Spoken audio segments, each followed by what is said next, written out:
Olá, boa tarde. Você acompanha agora notícias do Brasil e do mundo desta quarta-feira. E eu começo essa edição com as manchetes dos sites dos principais jornais do país. Folha de São Paulo, o Parlamento Europeu dá prêmio de direitos humanos a Zelensky e povo da Ucrânia.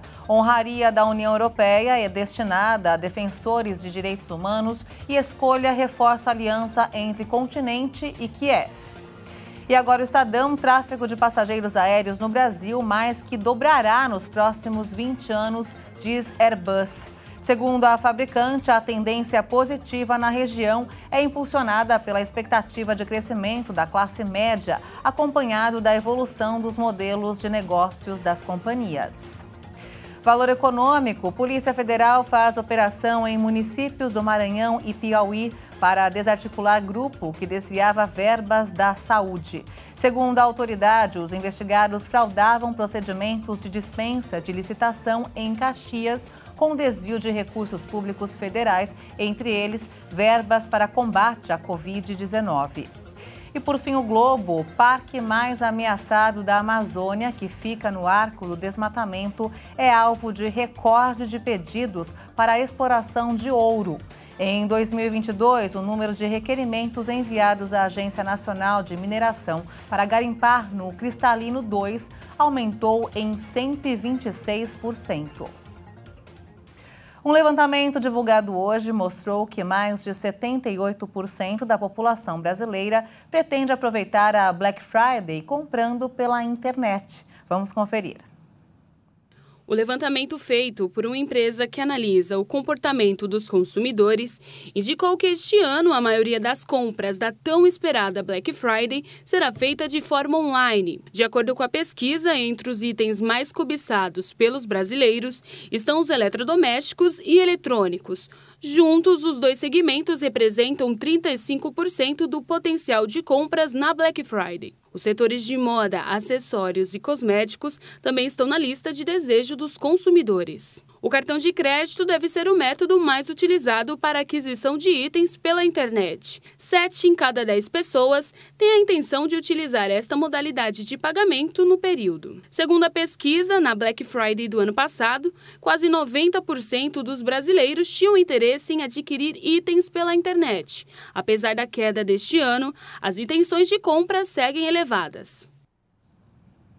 A Câmara dos Deputados aprovou o texto base do projeto que autoriza empresas a comprarem vacinas contra a Covid-19 para imunizar os próprios empregados sem a necessidade de fazer doação ao SUS.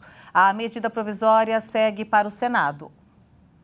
A medida provisória que libera a compra de vacinas contra a Covid-19 pela iniciativa privada, sem o requisito da doação ao SUS, foi aprovada em plenário da Câmara e agora o Senado precisa votar a proposta até terça-feira para não perder a validade. O texto foi aprovado sem modificações. A ideia é que as empresas possam comprar o imunizante diretamente dos fornecedores, como acontece com as demais vacinas. A MP revoga a obrigatoriedade de doação ao Sistema Único de Saúde de parte dos estoques comprados pela iniciativa privada, como previa a lei aprovada durante a pandemia. O governo federal argumentou que a vacinação no país atingiu doses suficientes para completar 100% dos grupos prioritários. Além disso, o Ministério da Saúde mantém contrato com a Pfizer para a compra de 100 milhões de doses e a possibilidade de compra adicional de 50 milhões. Os Estados Unidos anunciaram que farão uso de 15 milhões de barris adicionais de suas reservas estratégicas para tentar conter o preço do petróleo. O presidente americano Joe Biden não descarta recorrer a mais, disse nesta terça-feira um funcionário do governo. Essa nova injeção, que será executada em dezembro, constitui a última parte do programa que o presidente americano anunciou na primavera e que previa a liberação de um total de 180 milhões de barris para fazer frente aos altos preços dos combustíveis. O preço da commodity aumentou como resultado da invasão russa da Ucrânia.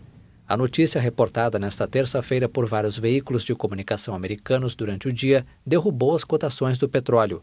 O presidente deu instruções ao Departamento de Energia para estar pronto para vender mais petróleo das reservas, disse o funcionário do governo à imprensa. Biden também planeja pôr em marcha um mecanismo para repor as reservas estratégicas no longo prazo. O governo americano vai começar a comprar petróleo cru quando o preço do barril WTI cair a uma faixa de 67 a 72 dólares. A administração Biden planeja negociar contratos de recompra a um preço acordado de antemão, o que limitará os riscos associados à volatilidade dos preços. O movimento islâmico palestino Hamas anunciou hoje o restabelecimento das relações com o presidente sírio Bashar al-Assad, mais de 10 anos depois do rompimento no início da revolta popular na Síria. O chefe do Escritório de Relações Árabes e Islâmicas do Hamas afirmou que foi uma medida importante.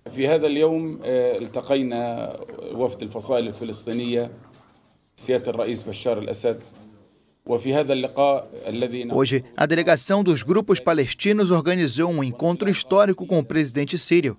Este é um novo começo para as relações Síria-Palestina. Neste encontro caloroso, descobrimos que Bashar al-Assad estava convicto em apoiar a resistência e o povo palestino de qualquer maneira possível.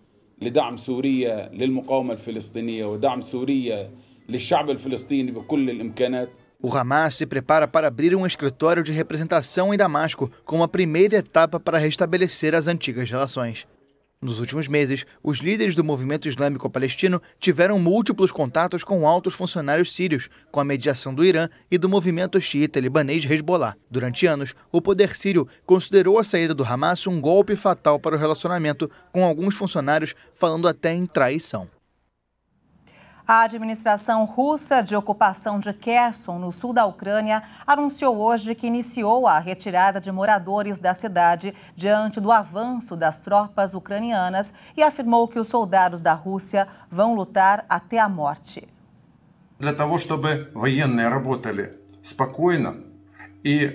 Para os militares trabalharem tranquilos e não se preocuparem que os civis fiquem para trás, é necessário sair das áreas e deixar que os militares façam bem o trabalho com menos vítimas civis.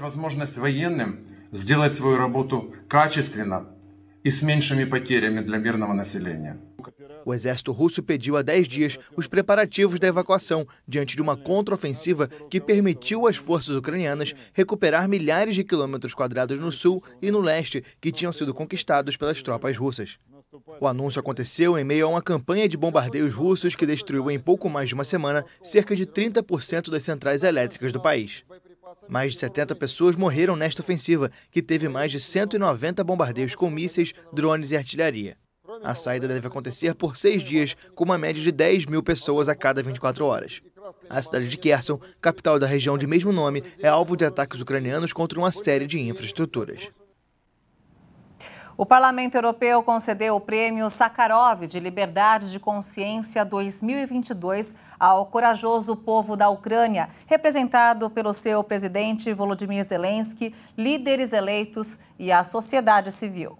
O anúncio foi feito pela titular do Legislativo, que destacou que houve consenso para a escolha. Mas o povo ucraniano também está arriscando suas vidas pela Europa para salvaguardar os valores em que todos acreditamos: liberdade, democracia, Estado de Direito.